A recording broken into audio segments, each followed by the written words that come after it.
사도신경으로 신앙 고백 드립니다. 나는 전능하신 아버지 하나님 천지의 창조주를 믿습니다. 나는 그의 유일하신 아들 우리 주 예수 그리스도를 믿습니다. 그는 성령으로 잉태되어 동정녀 마리아에게서 나시고 본디오 빌라도에게 고난을 받아 십자가에 못 박혀 죽으시고 장사된 지 사흘 만에 죽은 자 가운데서 다시 살아나셨으며 하늘에 오르시어 전능하신 아버지 하나님 우편에 앉아 계시다가 거기로부터 살아있는 자와 죽은 자를 심판하러 오십니다. 나는 성령을 믿으며 거룩한 공교회와 성도의 교제와 죄를 용서받는 것과 몸의 부활과 영생을 믿습니다. 아멘. 찬송가 79장입니다. 79장.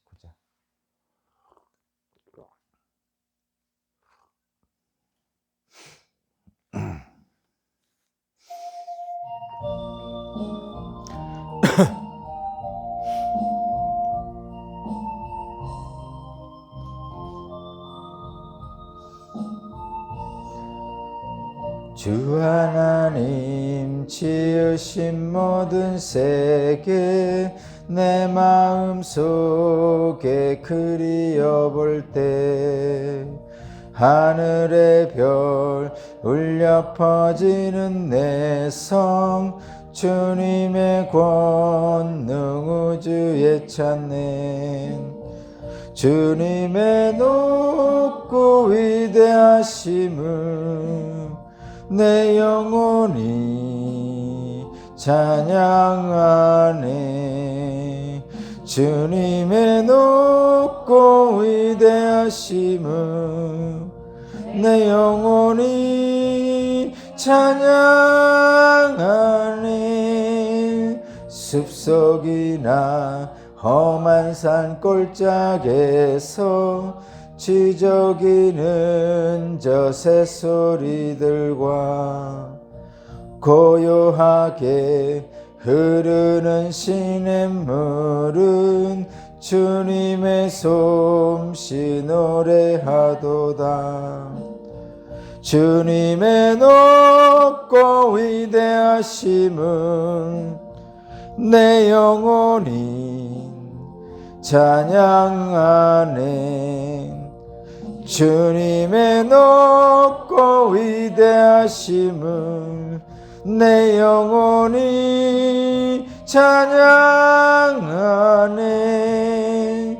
주 하나님 독생자 아낌없이 우리를 위해 보내주셨네.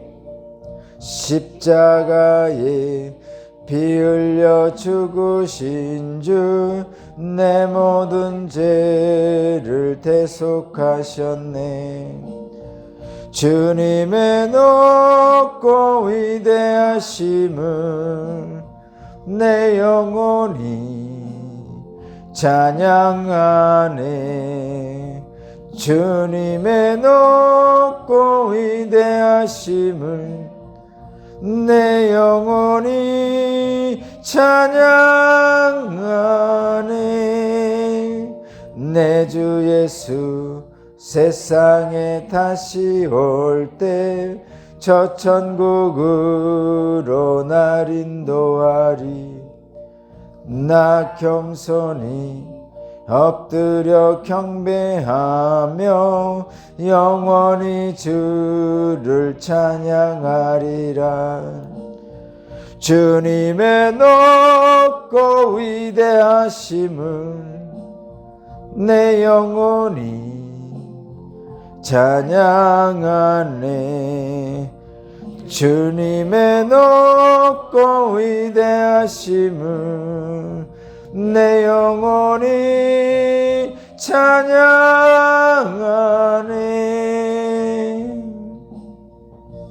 아멘.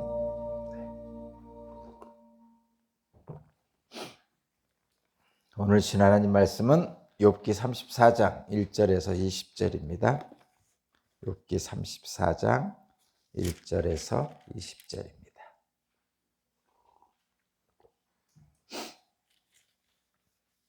욥기 34장 1절에서 20절까지 말씀을 제가 봉독하겠습니다. 엘리후가 욥의 세 친구에게 말하였다. 지혜를 자랑하는 어른들께서는 내 말을 들으시기 바랍니다. 아는 것이 많다고 자부하시는 세 분께서 내게 귀를 기울여 주시기 바랍니다. 어른들은 음식을 맛만 보시고도 그 음식이 좋은 음식인지 아닌지를 아십니다. 그러나 지혜의 말씀은 들으시고도 잘 깨닫지 못하시는 것 같습니다. 이제는 우리 모두가 무엇이 옳은 것인지를 알아보고 진정한 선을 함께 이룩하여 볼 수 있기를 바랍니다. 욥 어른은 이렇게 주장하십니다. 나는 옳게 살았는데도 하나님은 나의 옳음을 옳게 여기지 않으신다. 또 욥 어른은 내가 옳으면서도 어찌 옳지 않다고 거짓말을 할 수 있겠느냐. 나는 심하게 상처를 입었다. 그러나 나는 죄가 없다 하고 말씀하십니다. 도대체 욥 어른과 같은 사람이 또 어디 있겠습니까? 그는 하나님을 조롱하는 말을 물 마시듯 하고 있지 않습니까? 그리고 그는 나쁜 일을 하는 자들과 짝을 짓고 악한 자들과 함께 몰려다니면서 사람이 하나님을 기쁘게 해드린다 해도 덕볼 것이 하나도 없다고 합니다. 분별력이 많으신 여러분은 내가 하는 말을 들어보시기 바랍니다. 하나님이 악한 일을 하실 수 있습니까? 전능하신 분께서 옳지 않은 일을 하실 수 있습니까? 오히려 하나님은 사람에게 사람이 한 일을 따라서 갚아주시고 사람이 걸어온 길에 따라서 거두게 하시는 분입니다. 전능하신 하나님은 악한 일이나 정의를 그르치는 일을 하지 않으십니다. 어느 누가 하나님께 땅을 주관하는 전권을 주기라도 하였습니까? 어느 누가 하나님께 세상의 모든 것을 맡기기라도 하였습니까? 만일 하나님이 결심하시고 생명을 주는 영을 거두어 가시면 육체를 가진 모든 것이 일시에 죽어 모두 흙으로 돌아가고 맙니다. 욥 어른께서 슬기로우신 분이면 내가 하는 이 말을 깊이 생각해 보시기 바랍니다. 내가 하는 말을 귀담아 들으시기 바랍니다. 욥 어른은 아직도 의로우신 하나님을 비난하십니까? 하나님이 정의를 싫어하신다고 생각하십니까? 하나님만은 왕을 보시고서 너는 쓸모없는 인간이다 하실 수 있고 높은 사람을 보시고서도 너는 악하다 하실 수 있지 않습니까? 하나님은 통치자의 편을 들지도 않으시고 부자라고 하여 가난한 사람보다 더 우대해 주지도 않으십니다. 하나님이 손수 이 사람들을 지으셨기 때문입니다. 사람은 삽시간에 아니 한밤중이라도 죽습니다. 하나님이 사람을 치시면 사람은 죽습니다. 아무리 힘센 것이라 하더라도 하나님은 그것을 간단히 죽이실 수 있습니다. 아멘.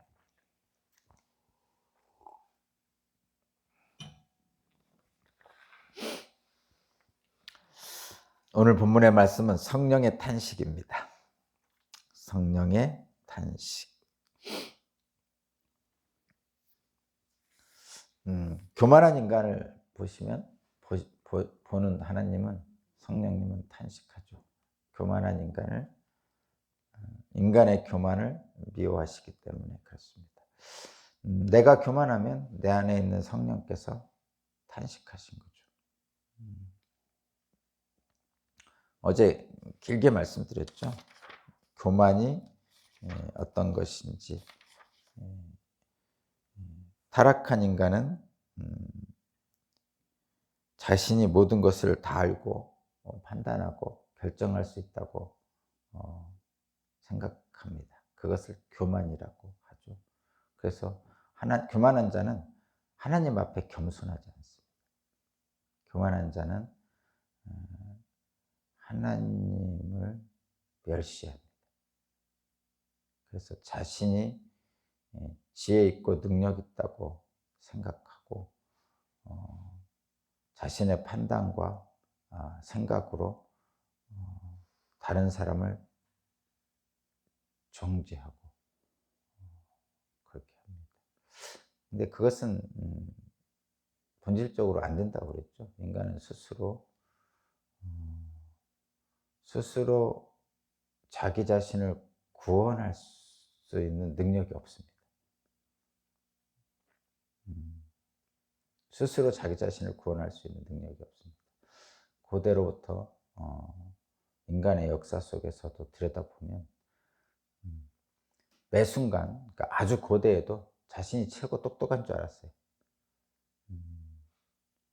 솔로몬도 그랬고 노아 시대 사람들도 그랬고 로마 제국 왕들도 그랬고 그리스 로마 신화에 나오는 지혜의 신들도 다 그랬고 중세에 많은 학자들도 그랬고, 르네상스 종교개혁 시대에도 사람들은 그랬고, 과학혁명 있을 때도 그랬고,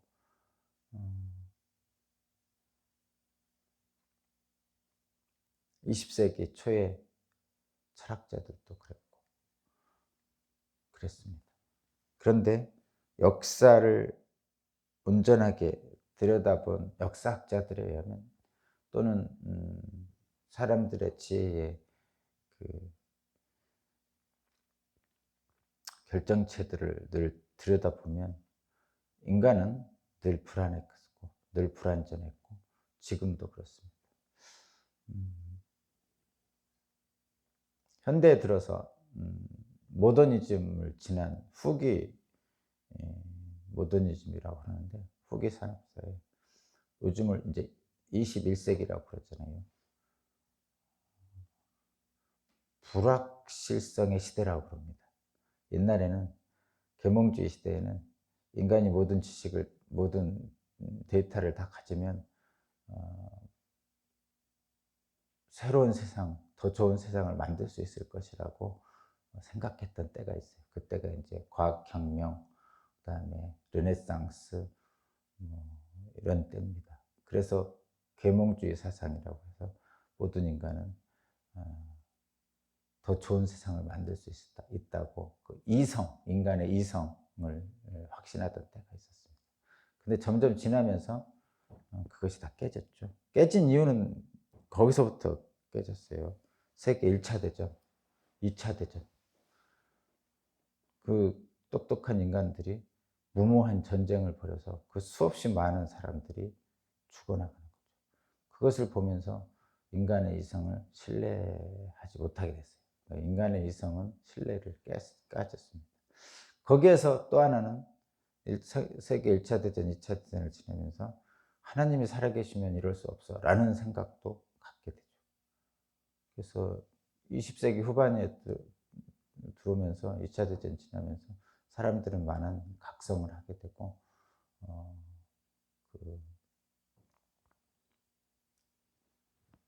자기 자신들, 인간 자신에 대한 불신, 그런 것을 하게 됩니다. 그렇게 하고 나서 오히려 인간이 융성했어요. 그건 놀라운 일입니다, 여러분. 1차 대전, 2차 대전에 지나면서 인간의 이성에 대한 그 믿음이 깨졌어요. 그리고 나서 오히려 사람들이 조심하게 됩니다. 조심한다는 얘기는 겸손해진다는 얘기죠. 겸손해져서 사실은 20세기 후반부는 놀라운 발전을 했죠. 20세기 후반부는.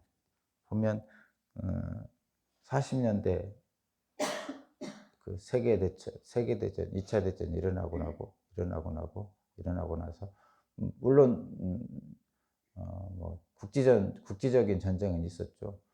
남북, 우리 한국에 6.25도 있었고, 베트남도 있었고, 저쪽 이슬람교 쪽에 아프가니스탄이라든가 이쪽에 전쟁도 있었고 있었습니다. 그런데 전 세계적으로는 굉장히 평화로운 시대가 지냈습니다. 지난 반세기 동안.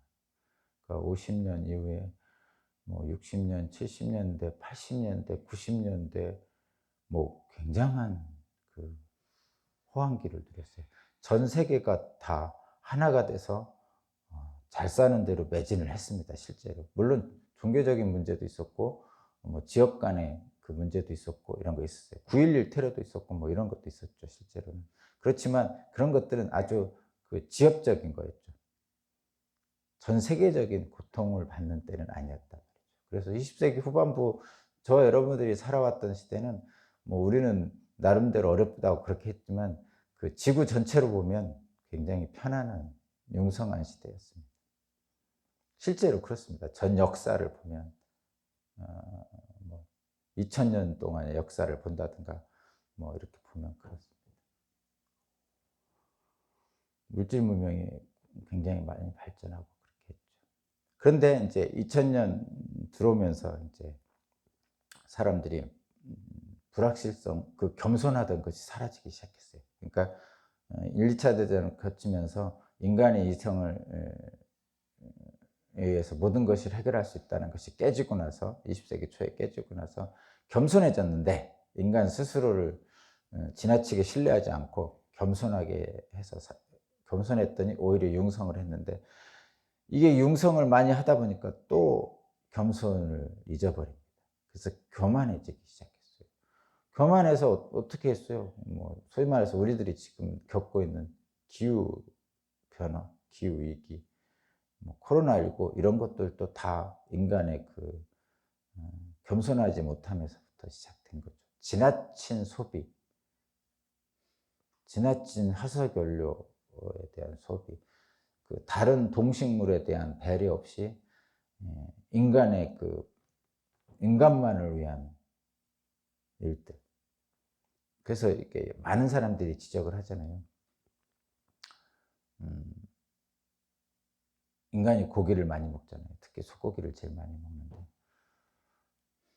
소를 키우기 위해서 산에 있는 나무들을 팹니다. 그래가지고 거기다가 이렇게 만들잖아요. 목장을. 우리도 뭐 주변에 그 서산에 있는 농장 같은 것도 엄청나게 넓잖아요. 가서 보면. 그 나무를 다 베고 농장을 만든 거죠. 그 우리나라는 그 서산 농장이나 제주도 농장 그 정도밖에 없는데 저쪽 호주나 미국이나 뭐 남아메리카나 이런 데는요 엄청나게 그 나무를 다 베고 거기다가 농장을 만들었거든요. 소 키우는 인간의 소고기 소비량을 하기 위해서 그런 거죠. 근데 그 나무 벤 것이 엄청나게 많죠. 우리도 보면 나무를 베고 나면 산이 이제 이렇게 좀 그 풀을 키우고 그러면 좀 달라지잖아요. 근데 원래 산에 이렇게 가보면 우리들이 나물도 있고 곤충도 있고 동식물도 이러잖아요. 그러면 되게 그 편안하고 행복한 그런 자연환경을 만들 수 있는데 그런 것들 다 베버리고 소만 살 수 있게 만들어 놨다고 생각하면 문제가 생기겠죠. 당연하죠. 근데 그것이 어느 정도 지구가 견딜 수 있을 만큼 되면 좋은데 그렇지 않다는 거예요. 엄청나게 많이 훼손시켰다는 거죠. 그래서 나무에서 나오는 그 산소? 나무가 산소를 만들어낸다고 그러네요. 산소도 만들어내고 또 이산화탄소나 또는 기타 그런 것들을 이렇게 정화시켜 준다고 그러네요. 나무들이. 근데 그런 나무들이 많이 사라지고 있다는 거죠.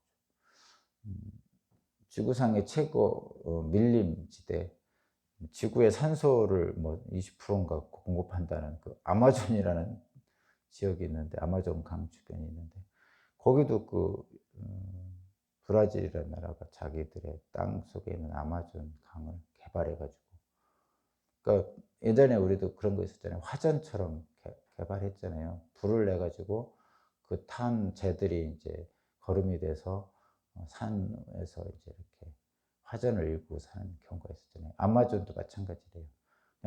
그냥 태우는 거죠. 또는 거기에 있는 나무들을 막 벌목해가지고 그렇게 만드는 겁니다.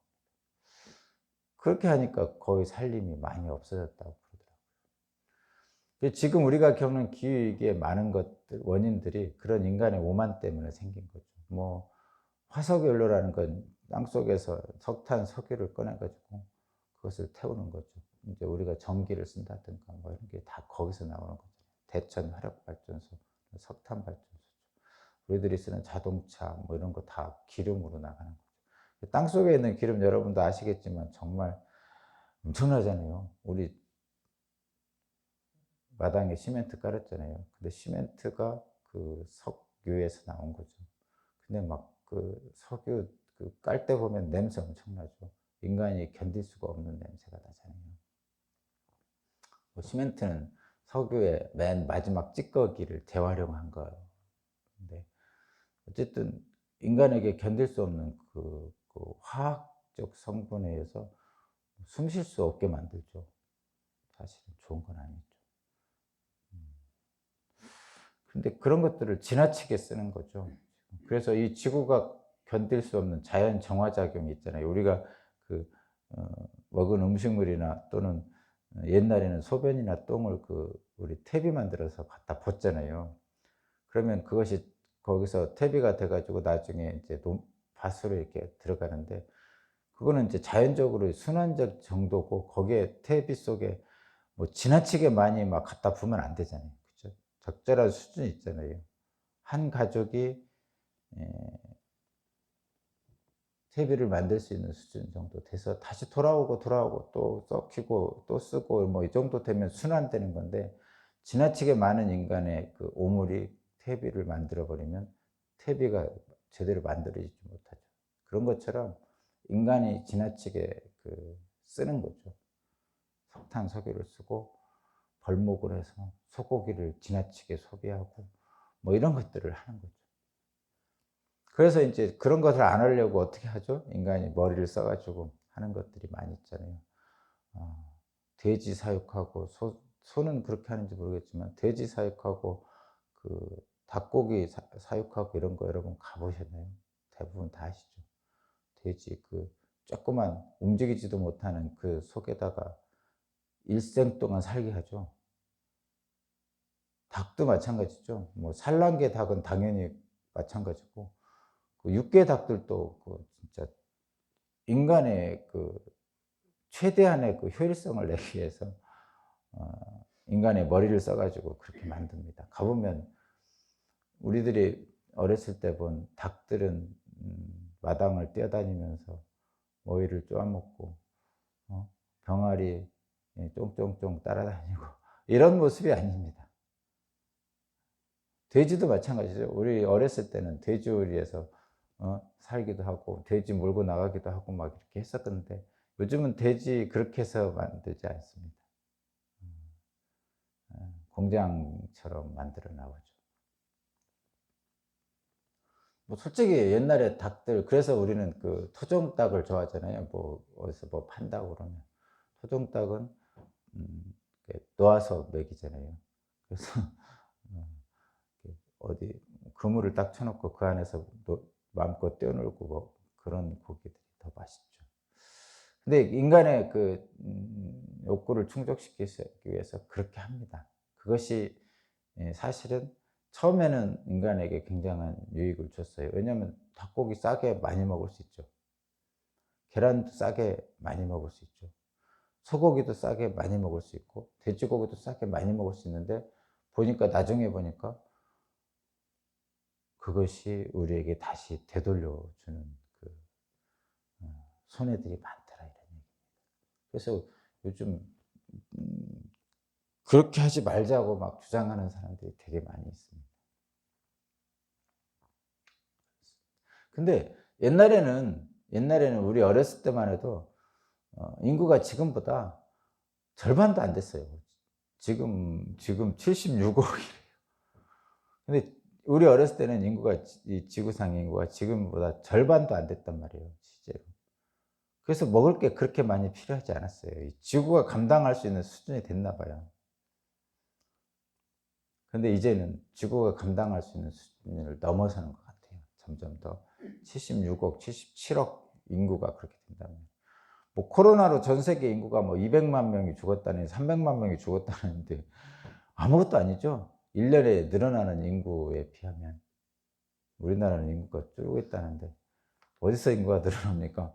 전 세계적으로 인구들은 엄청나게 늘어나고 있어요.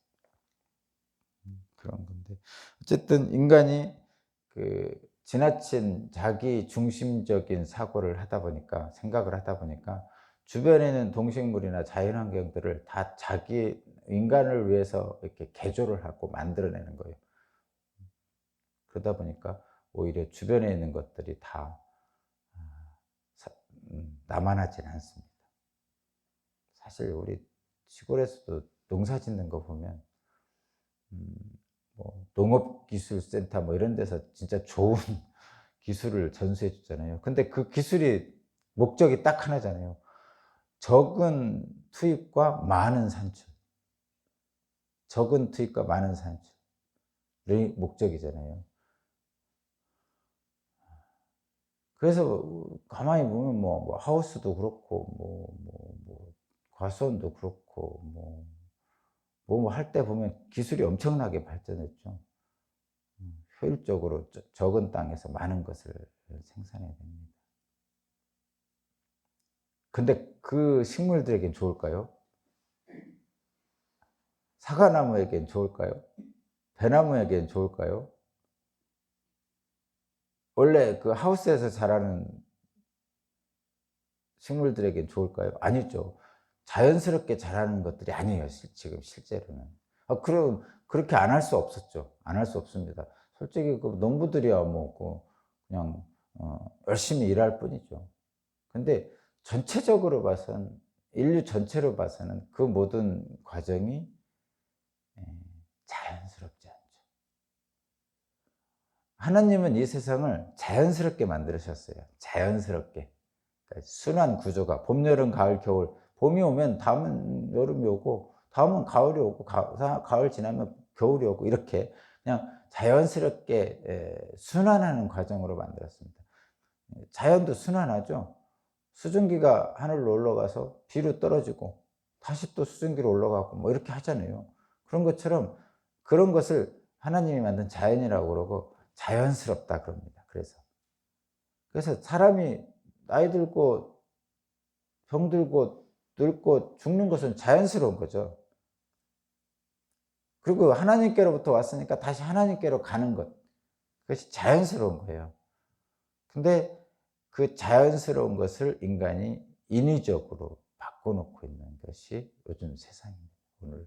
근데 인위적으로 바꿔놓는 것이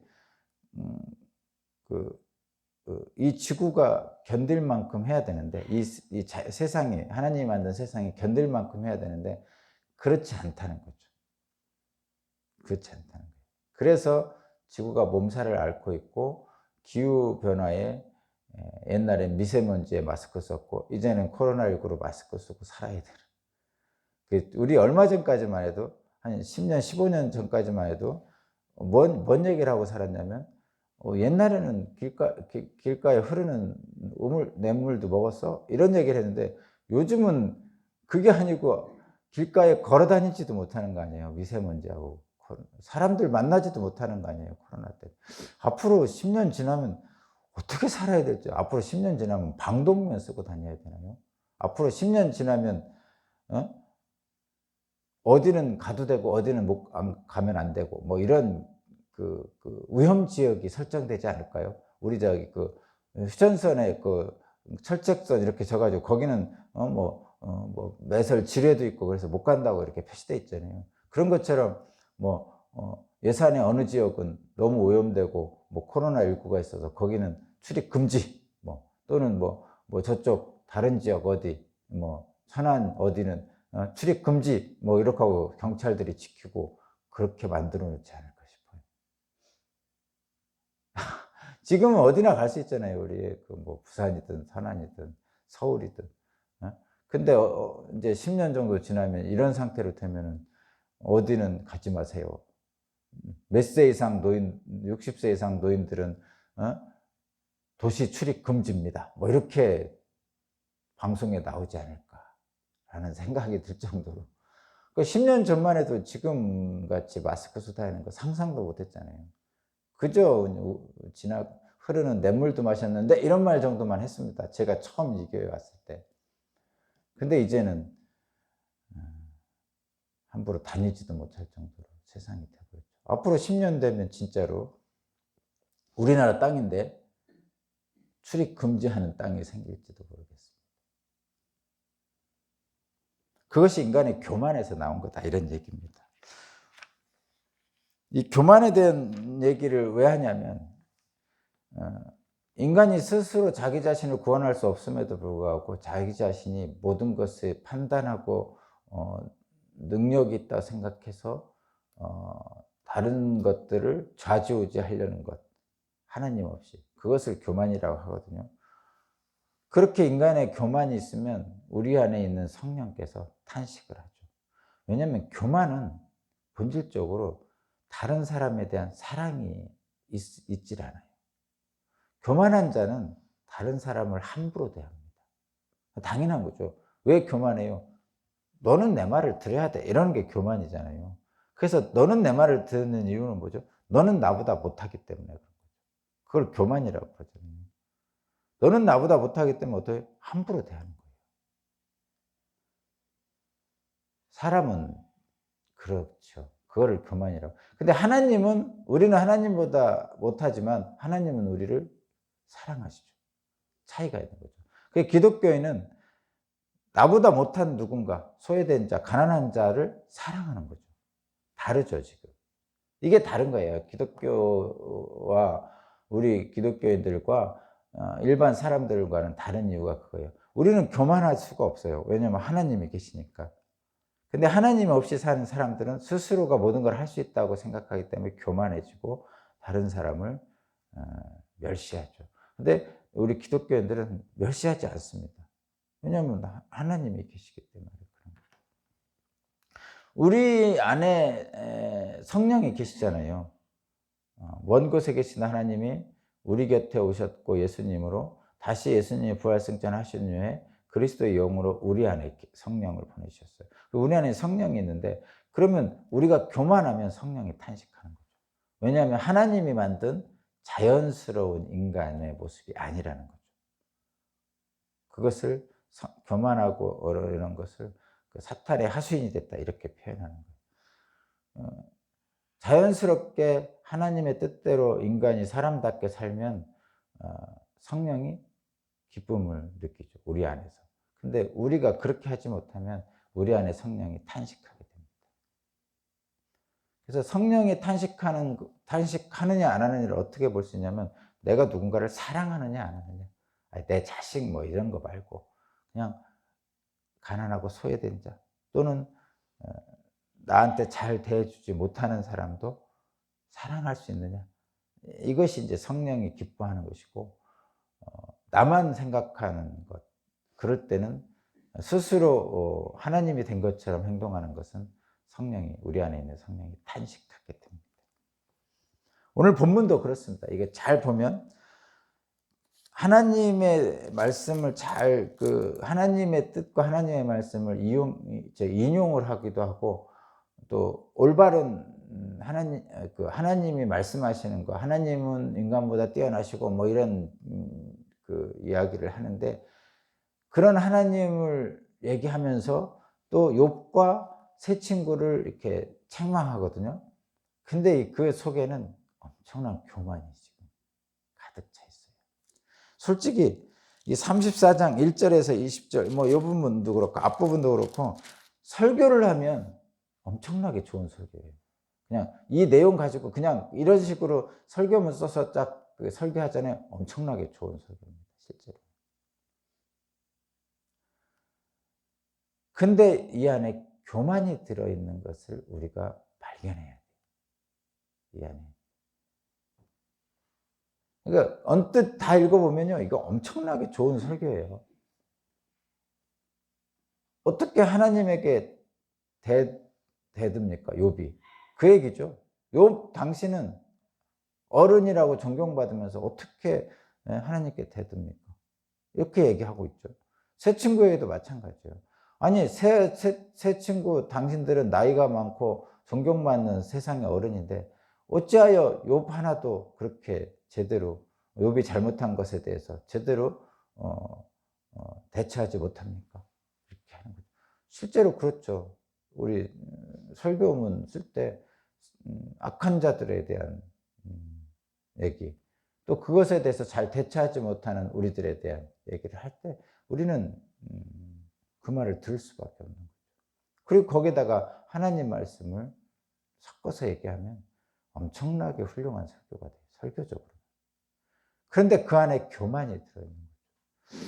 제가 설교를 할 때도 늘 저도 조심조심 하는 게 바로 그겁니다.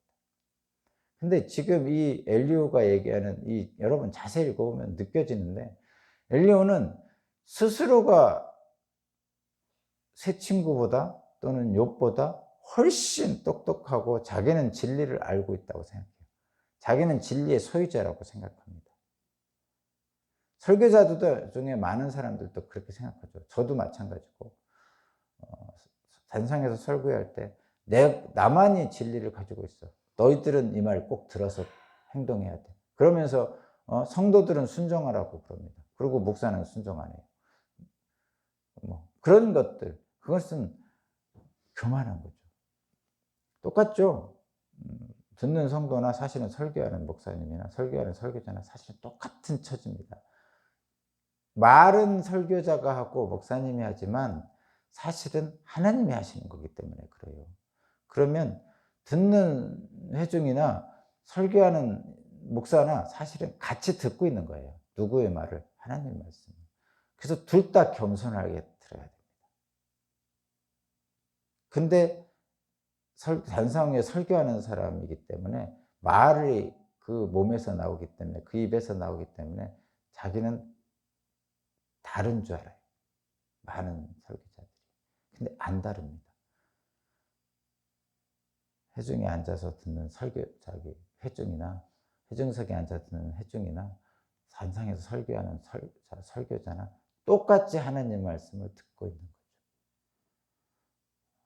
그것을 잘못 생각하면 이 엘리야와 같은 그 잘못을 범하게 됩니다.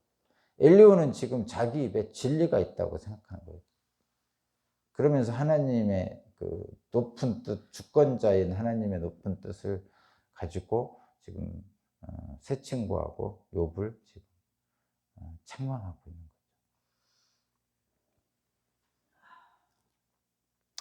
거죠. 사람을 평가할 수 있습니까? 사람을 평가할 때 주의할 점 이런 거 많이 있잖아요.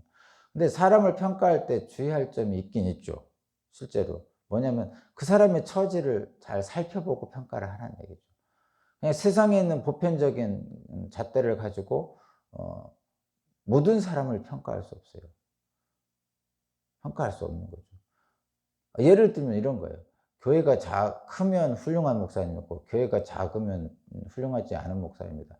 성공한 사람은 훌륭한 사람이고 출세하지 못한 사람은 훌륭하지 못한 사람이다. 돈 많은 사람은 열심히 노력해서 돈 벌었을 것이고 돈 없는 사람은 게으르고 능력이 없어서 돈을 못 벌었을 것이다. 대체적으로 이런 것들이 옳잖아요. 대체적으로 옳습니다. 성공한 사람은 열심히 했을 거야. 가난한 사람은 그거보다는 덜 했을 거야. 이런 거잖아요, 대체적으로.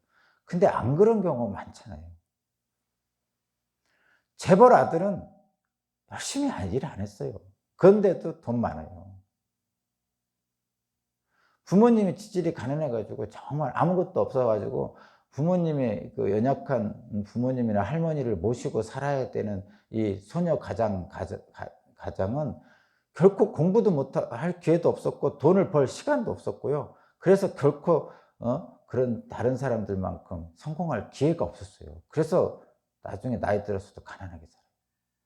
그게 그 사람 책임입니까? 재벌의 아들이 돈 많은 게 그 사람이 성공한 겁니까? 아니거든요. 아주 적용이 안 되는 경우가 있단 말이에요. 우리는 일반적으로 열심히 일해서 성공한 사람, 열심히 일 안 하고 가난한 사람 이렇게 보통 판단하는 경향인데 그렇지 않다는 거죠. 목사님도 마찬가지죠. 서울에 큰 교회 있으면 훌륭한 목사님, 뭐 시골에 작은 교회 있으면 열심히 목회 안 했구나 뭐 이렇게 생각할 사람들이 있는데 꼭 그렇진 않단 말이에요. 세습해봐요. 명성교회 담임 목사 아버지 세습했잖아요. 뭐 우리 감리교회도 마찬가지고요. 그러면 그 목사님이 진짜 훌륭해가지고 그러니까 우리 세습하는 거에 대해 대표적으로 얘기했잖아요. 북한 김정은 세습하고 있잖아요. 그럼 그 30대 초반에 그 젊은이가 정말 뛰어나가지고 국민들 투표를 위해서 된 겁니까? 아니잖아요. 그러니까 이것이 그런 사람을 평가할 때 판단할 때 일반적으로 우리가 생각하는 기준으로 판단할 수 없는 경우가 많단 말이에요. 그럴 때는 어떻게 하라는 얘기예요? 누군가를 판단하고 평가할 때 주의할 점, 그 사람의 처지를 잘 살펴야 된다는 얘기죠. 배경을 잘 살펴야 돼요. 그런데 본질적으로는 여러분, 사람이 사람을 평가할 수 없습니다. 하나님을 믿는 믿음의 사람들은 결코 사람이 사람을 평가하지 않습니다. 누가 평가하죠? 하나님이 평가합니다. 이유는 그겁니다. 사람은 사람을 평가할 능력이 없습니다. 사람의 기준을 세우는 사람의 평가 기준은 옳지 않습니다. 거듭 얘기하지만. 근데 하나님은 평가할 수 있죠. 왜냐하면 하나님은 하나님이시니까. 인간은 인간이기 때문에. 왜 하나님은 할 수 있고 인간은 할 수 없습니까? 하나님은 우리보다 높으신 분이니까 할 수 있는 거예요. 엄마가 3살짜리를 판단해서 뭐를 시킬 수 있는 거죠. 근데 3살짜리끼리는 서로가 서로를 판단할 수 없어요. 사람은 사람끼리 서로 판단할 수 없는 거죠. 능력이 없어요, 원래. 그런데 그것을 그렇게 하지 않죠. 자신이 좀 더 많이 배웠다고, 좀 똑똑하다고 다른 사람을 판단하고 평가하고 그에게 뭔가를 하라고 명령하고 강요하는 것이 우리 세상이죠. 다시 한번 성령의 탄식이 이제 제목이에요. 우리 인간이 스스로 아무것도 할 수 없는 무능력한 존재라는 것을 깨닫지 못하고 재판관이 되려고 한다든가 왕이 되려고 한다든가 심지어는 하나님의 자리에 앉으려고 하는 그것을 교만이라고 합니다. 그렇게 왕이 된다든가 재판관이 된다든가 하나님의 자리에 앉아서 다른 사람을 판단하고 정죄하려고 하는 것, 그것이 교만의 이치입니다. 그때 우리 안에 계신 성령이 탄식해요. 그러니까 지금 뭐를 하고 있는 거예요? 다른 사람을 보자는 게 아니고 우리 각자를 보자는 거예요. 우리 각자를 보는데 뭐를 보냐면 우리 안에 계신 성령님이, 우리 각자 안에 계신 성령님이 언제 탄식합니까?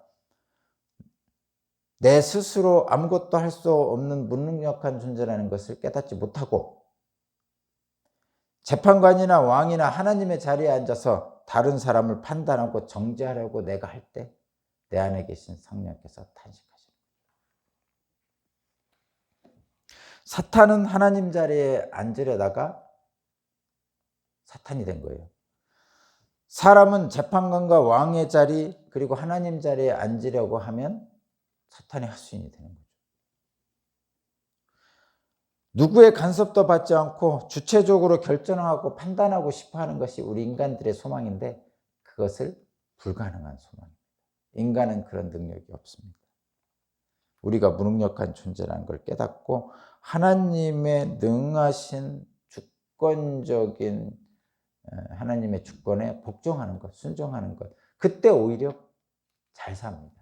제가 거듭 말씀드리지만 역사적으로 봐도 1차 대전, 2차 대전은 왜 일어났느냐? 인간이 모든 것을 개선할 수 있다고 생각하는 19세기 계몽주의, 18세기 계몽주의의 처절한 실패의 결과물이 1차 대전, 2차 대전. 그런데 1차 대전, 2차 대전 겪으면서 그런 인간의 그 계몽주의 사상이 후퇴하고 사람들이 인간은 그럴 수 없구나 하고 겸손해졌어요. 그래서 20세기 후반부에 엄청난 번영을 누린 것입니다. 근데 20세기 후반기에 번영을 누리다 보니까 인간이 또다시 교만해졌어요. 그래서 지금 같은 고통을 우리가 겪고 있습니다. 우리는 무능력한 존재라는 것을 우리가 받아들이고 겸손하게 하나님 앞에 설 때 우리는 더 잘 살 수 있습니다. 그것이 우리에게 주시는 하나님의 뜻입니다. 욥기에서도 그것을 우리에게 말하고 있습니다. 기도드립니다. 하나님 감사합니다. 하나님의 주권적인 의로우심에 나를 복종시킵니다. 내가 오늘 또 겸손하게 다른 사람을 사랑할 수 있는 그 길로 갈 수 있도록 성령님 나를 주장하여 주옵소서. 감사드리며 예수 그리스도 이름으로 기도합니다.